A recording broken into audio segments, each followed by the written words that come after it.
ар гэр хийн гэдэг байгаа шүү дээ тий. Аав нь ч юм уу, өвөө нь ч юм уу, эмээ ах ихч. Эхийн хөвлөдөө тавих нь өөрөө дулаан алдалтаас маш сайн сэргийлж байна гэсэн учраас хүүхдийг бол эхээс салгуулахгүй, холдуулахгүй төрөөд гэсэр хаалгаар төрсөн ч гэсэн ээжийн хөвлөдөө төр хүрээнд төрсөн ч гэсэн ээжийн хөвлөдөө.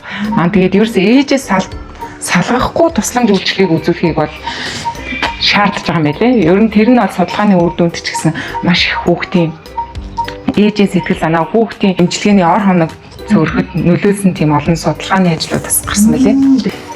Нэрээ эрт үеийн нэр шаардлагатай цэцлэмжиж зөвхөн ээж хийхгүй ар гэр хийн гэдэг байгаа шүү дээ тий. Аав нь ч юм уу, өвөө нь ч юм уу, эмээ ах ихч гэр бүлийн аль гисшүүн байсан бүгд хийж болохоор.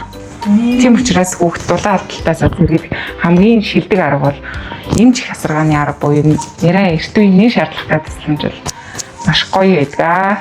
За баярлалаа гэж. За ажилтаа хүн саатуулсан дуучлаарай. зүгээрээ. За явъя да.